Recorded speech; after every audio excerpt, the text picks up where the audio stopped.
with a new poll showing increased public support for impeachment of the president. Some Democrats in the leadership of the House of Representatives are now debating whether they are facing a constitutional crisis or a constitutional confrontation or something else. A new Reuters poll shows 45% now support impeachment, 42% oppose impeachment. Today, Craig Melvin asked Congressman James Clyburn how he would describe the current situation that the House of Representatives is facing.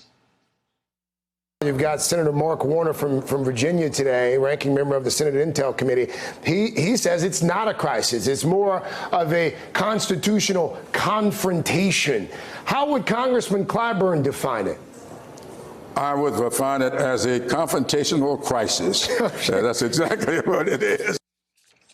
So there's your multiple choice: constitutional crisis or constitutional confrontation, or the newest option, confrontational crisis. So far, we have not had a moment of true constitutional crisis. So far, we have had confrontations that have then been followed by legal processes. For example, the chairman of the House Judiciary Committee, Jerry Nadler, demands the full unredacted Mueller report. The attorney general refuses to give it to him. And then the chairman subpoenas the report. The attorney general still refuses to give the report to the chairman. And then the committee votes to hold the attorney general in contempt of Congress.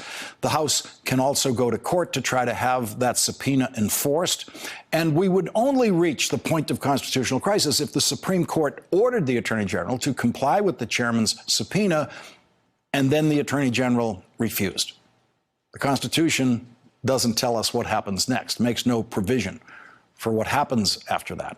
And that is the zone that can legitimately be called constitutional crisis. In the investigation of President Richard Nixon, many feared a constitutional crisis when the Supreme Court ordered the president to comply with a subpoena and hand over audio recordings of his conversations. If the president refused to comply with that subpoena, we would have had a constitutional crisis. But President Nixon did comply with the subpoena. And so we never found ourselves in a constitutional crisis then. But Donald Trump is no Richard Nixon. Donald Trump has much less respect for the law than even Richard Nixon did. And so it is easy now to feel a constitutional crisis approaching in Washington. There is another crisis presented by the Trump presidency that has been with us and been very visible every day of the Trump presidency. It was described by 27 mental health professionals who contributed to the best-selling book, The Dangerous Case of Donald Trump. The book describes Donald Trump's psychological weaknesses in ways that make him unfit for the presidency. 3 co-authors of that book have written an op-ed piece for the Boston Globe based on their reading of the Mueller report. And they say the pattern that emerges of the president is one of rash, short-sighted decision-making without consideration of consequences. He is protected only by actions on the part of former FBI Director James Comey, former White House counsel Don McGahn, and former campaign manager Corey Lewandowski, who in effect shield the president from himself by refusing or failing to follow his directions. Reckless, impulsive moves that are self-destructive despite the intention of self-protection are characteristic of dangerous impairment. They impede Trump's capacity to prioritize national security. There is no room for consideration of national plans or policy or his own role in bringing about his predicament and how he might change, but instead a singular focus on how he is a victim of circumstance and his familiar whining about unfairness. That is the real, everyday crisis of the Trump presidency. Leading off our discussion tonight, Ron Klain, former senior aide to Vice President Joe Biden and President Obama. He was the former chief counsel at the Senate Judiciary Committee. David Frum is with us. He's a senior editor for The Atlantic and a former speechwriter for George W. Bush. And Chuck Rosenberg is joining us. He's a former senior FBI official and former U.S. attorney. He was also former counsel to Robert Mueller at the FBI and is now an MSNBC legal analyst. And Chuck, let me start with you. Do you have a preferred description of where Washington stands tonight, from constitutional crisis to crisis in confrontation and all of these options? Yeah, well, I certainly have, Lawrence, a way of thinking about it that is quite at odds with the description of this as a constitutional crisis. I think it's anything but at this point. It's a mess, it's disheartening, but it's not a constitutional crisis, and here's why. And I think back to something I remember from history when William Henry Harrison was president and died in office about a month into his term, and there was an ambiguity in the Constitution about whether his successor, Vice President Tyler, became the actual president or the acting president, or whether he would just assume the duties of the office. That ambiguity leads to a constitutional crisis. Here we don't have that. What we have is the legislative branch and the executive branch at odds. That happens frequently, and we have a path. It may not be a great one, but we have a path to resolve it through the courts of the United States, which, by the way, is provided for in the Constitution. So whatever this thing is, and it's not pretty, it's not a crisis. David Frum, what is this thing? This thing is an accelerating situation. Nancy Pelosi has again and again said that she does not want to be precipitate on the path to impeachment, and that's very wise. Except Donald Trump also gets a vote, and he is determined to goad. I mean, just this evening, the New York Times reported that Rudy Giuliani, for whom I volunteered in 2007, 2008, Rudy Giuliani is on his way to Ukraine to try to induce the Ukrainian government to interfere in the 2020 American election, on the theory, I suppose, last time that, well, everyone was so angry that we got Russia to intervene in a clandestine way. If we do it publicly, is that okay? Can we make it that okay? And I'm telling the New York Times about all of this, so there's no secrecy about it. This is all happening in plain sight. And people absorb this and think, now, you want to stay off the impeachment track. It goes nowhere good. But if people insist on doing things that are attacks on the sovereignty and independence of the United States, at some point you're like, we can't stop you. Ron Klain, how do you see it? Well, look, I think it's asymmetrical constitutional warfare in the sense I have to add that to the list. In the sense that the Democrats are going through a legal process, the kind of process Chuck described, of issuing subpoenas, of holding contempt votes, all these things. And the Trump White House is just saying, we don't care. We don't care what the law requires. We don't care what the law says. We're not giving you anything, pound sand. Now, Chuck's point, which I agree with, is we're going to go to the courts. We're going to see what happens. And maybe that's just a bluff. But, to David's point, Trump is heading towards impeachment. Now, some of his people say that's what he wants. But whether or not he is bluffing or blustering or blundering towards impeachment, he is putting himself on the path to being impeached. And Chuck Rosenberg, it does seem that Nancy Pelosi, who has been trying to mute talk of impeachment herself now. Every time she talks to the press, every time she answers questions, she finds herself drawn into it. Does it look to you as if the Trump White House is actually trying to force an impeachment process? Well, I think Ron's characterization is accurate. Again, whether it's bluffing or blustering or blundering, they seem to be pushing the House in that direction. By the way, of course, that process, the impeachment process, is also provided for in the Constitution.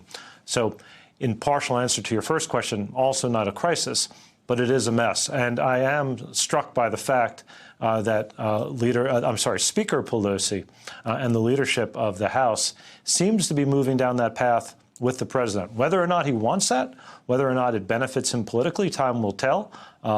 But she certainly seems to be moving down that path. And David, I've just been handed the article you were talking about. It just broke as this show began. And it seems that, according to the New York Times reporting, Rudy Giuliani is going to Ukraine to try to see if he can dig up something about former Vice President Joe Biden and his son's possible involvement in some kind of business activity there. And as you say, doing it publicly, talking to the New York Times about it, because the lesson of the Mueller report, in effect, seems to be, if you do it publicly, if you ask Russia to hack and steal emails publicly, then that's okay. Rudy Giuliani is not going to Ukraine with his reading glasses to go to the Ukrainian National Archives to see what he can find in the paperwork. He's going to Ukraine with political muscle to try to pressure the Ukrainian government, which is very beholden to the United States, which it's under invasion from Russia, to try to pressure them into saying and doing things that the Trump people would think would be to their advantage. And as Rudy Giuliani told the New York Times, he's doing this with the full knowledge and approval of the president. One thing we all also ought to consider, the courts may not be as quick to enter into this domain as we've been suggesting in the earlier part of the discussion. There's the Bush v. Gore precedent in the background. The court said, and Ron was certainly at the center of that story, and you may doubt their good faith in what they said, but they said, somebody has to resolve this. We don't see a good way to resolve it. I guess it's going to be us.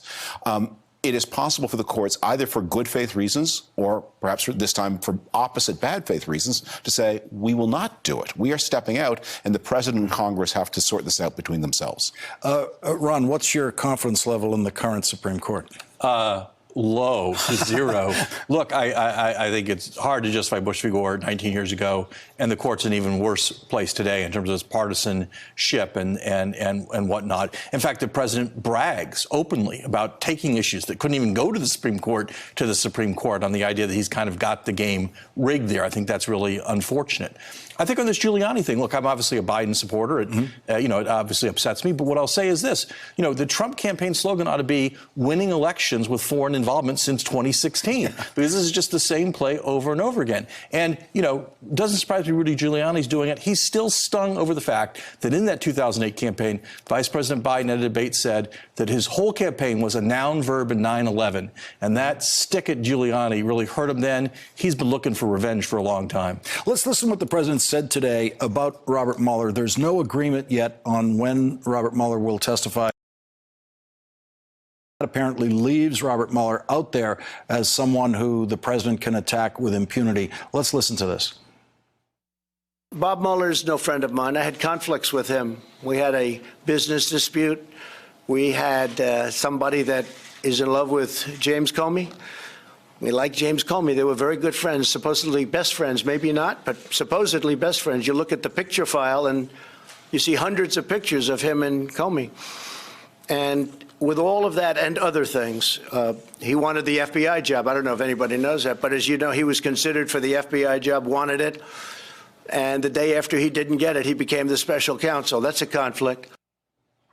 Chuck Rosenberg, your reaction to that? Yeah, it's not a good one, Lawrence. I had the privilege and the pleasure of working for Bob Mueller at the FBI. Remarkable man, remarkable public servant and patriot, and a man of tremendous integrity. It's almost hard to know where to start with what the president said, because almost no word out of his mouth, other than the pronunciation of Mueller's last name, is accurate. And so, I could take it apart piece by piece. He and Comey are not close personal friends. Of course, there are pictures of them together because they served in the Justice Department at the same time. But the notion that Bob Mueller did anything but walk a straight path and call it like he saw it is deeply offensive to me. And David Frum, we don't have yet an agreement for Robert Mueller to testify. There are some Republicans saying there's no reason for him to testify. He shouldn't be testifying. The more the president publicly attacks him, the more you build the reason for him to testify. There's plenty of things for him to answer to in there. And for example, his relationship with James Comey. The president of the United States says, you are in love with James Comey. Mr. Mueller, are you in love with James Comey? No. Well, a normal, healthy man would, of course, be in love with Kim Jong-un. So, yes. So obviously, there's already something distorted there. But the president cannot avoid. He has this tell where he indicates the closet in which the skeleton is hidden, and this maybe goes to your very first point about the Boston Globe people, and that Donald Trump could be in so much better shape if he had just pocketed the Mueller report, let his spin people spin it, and then say, I'm moving on, I've got people's, and then come up with 3 ideas that Americans might actually like and spend your time talking about that. Instead, he keeps pointing. It's over there, it's over there, it's over there. It's like one of the less competent villains in a Columbo episode.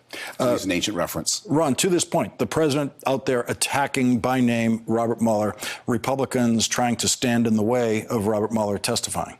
Yeah, as you said, Lawrence, I think the president's building the case for Mueller to testify, and his conduct overall is just the conduct of a guilty person. I mean, if this report really exonerated him, why is he asserting a ridiculous executive privilege claim over the entirety of the report that will not stand up?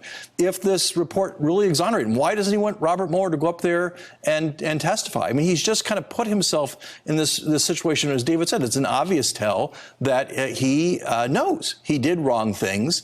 And he really he just is like screaming, "Don't look in the closet!" And of course, everyone's going to. And so I think he is actually raising the stakes for Mueller's testimony, which is going to come sooner or later. There's a key sentence in the Mueller report where Mueller refers to Donald Trump being conscious of things that Donald Trump may have believed were crimes, even though they were not. Yeah, yeah. And Trump keeps basically creating a situation where Mueller's testimony is more and more necessary by each one of these comments he makes about Mueller. We're going to have to take a break here. Ron Klain, David Frum, Chuck Rosenberg, thank you all for starting us off tonight. Really appreciate it. Thanks for checking out our YouTube channel. Subscribe by clicking on the button below for more from The Last Word and the rest of MSNBC.